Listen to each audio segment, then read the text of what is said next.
শত্রুর অভাব নেই এই ফ্যামিলির। অন্যায় তোর কম করে নেই গত 4 যুগ ধরে। কতজনের দাবি মেনে নেবেন? কার কার বিচারের ব্যবস্থা করবেন?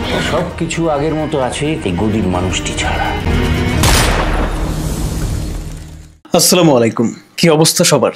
বহুদিন পর বাংলাতে একটা দুর্দান্ত ওয়েব সিরিজের আভাস কিন্তু পাচ্ছি। আহমেদ শৌকী 3 বছর পর পরিচালনায় ব্যাক করলেন নতুন একটি প্রজেক্ট হাতে নিয়ে, যেটার নাম হচ্ছে গুলমোহর। বন্ধুরা, আমাদের দেশীয় বেশিরভাগ ওয়েব সিরিজ বা ওয়েব ফিল্মগুলোতে ডার্ক মিস্ট্রি টাইপ কাজ ইদানিং বেশি দেখা যায়। গুলমোহরের ট্রেলারটা দেখার পরে আমার কাছে কিন্তু মনে হচ্ছে এটাতে ডার্ক মিস্ট্রি তো আছে, তবে সেই সাথে ফ্যামিলি শব্দটাও যোগ হবে। মনে হচ্ছে বাঙালি দর্শক বাংলায় এবার একটা ভিন্ন স্বাদের ওয়েব সিরিজ দেখতে যাচ্ছে। সিরিজটিতে গল্প, চিত্রনাট্য এবং সংলাপ লিখেছে মারুফ প্রতীক। ট্রেলার দেখে মনে হচ্ছে এইটা একটা পরিবারের গল্প হতে যাচ্ছে। তবে এই আভাসও পাওয়া যাচ্ছে এই গল্প শুধু পরিবারের মধ্যে সীমাবদ্ধ থাকবে না।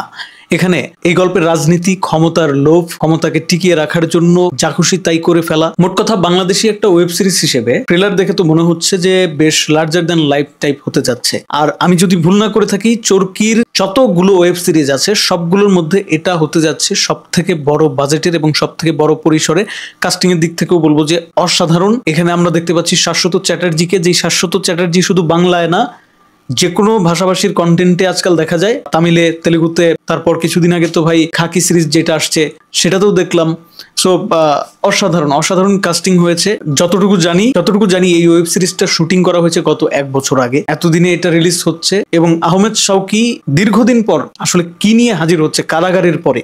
কারাগার ওয়েব সিরিজটা কিন্তু যেটা প্রথম পার্ট, সেটা কিন্তু দুর্দান্ত একটা প্রমিজিং একটা ব্যাপার স্যাপার কিন্তু দর্শকের ভেতরে সেট করে দিয়েছিল। তারপরে কারাগার 2 যেটা ছিল সেটা একটু কেমন জানি ডাল লাগছিল, বাট আমার কাছে মনে হয় যে এবার যেটা আসতে যাচ্ছে সেটা কিন্তু দর্শক দারুণভাবে লুফে নিবে।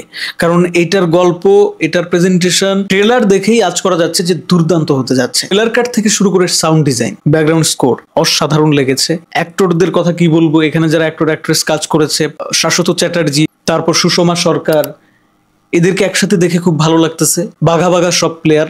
আরেকজন আছে নাইম না কি জানি নাম, অসাধারণ অভিনয় করে। এখন দেখার বিষয় এতগুলো বছর পরে আহমেদ শৌকী আমাদের জন্য কি উপহার নিয়ে হাজির হচ্ছে। কারণ ওয়েব সিরিজ যারা আমরা বেশি দেখি তারা কিন্তু আসলে ওয়েব সিরিজ কেন দেখি, ইউনিক কিছু দেখার জন্যই দেখি। দীর্ঘ সময়ের একটা ওয়েব সিরিজ দেখতে হলে কিন্তু সেখানে একটা স্ট্রং গল্প থাকতে হবে, সেখানে অভিনয় শিল্পী হতে হবে সব দুর্দান্ত, এক কথায় টপ নচ। কালার গ্রেডিং বলি, সাউন্ড ডিজাইন বলি, সব কিছুই যদি দুর্দান্ত না হয় তাহলে এত লম্বা সময় ধরে একটা ওয়েব সিরিজ কন্টেন্ট কনজিউম করা সেটা আসলে আমাদের পক্ষে আসলে খুবই বিরক্তিকর হয়। তো দেখা যাক, নির্মাতা থেকে শুরু করে অভিনয় শিল্পী সবাই কিন্তু খুব প্রমিজিং।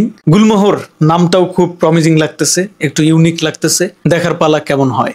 ধন্যবাদ সবাইকে ভিডিওটি দেখার জন্য। কমেন্ট বক্স স্বাধীনতার জায়গায়, কমেন্টে অবশ্যই তোমরা জানাও যে তোমাদের কাছে গুলমোহর ওয়েব সিরিজের ট্রেলারটা কেমন লেগেছে।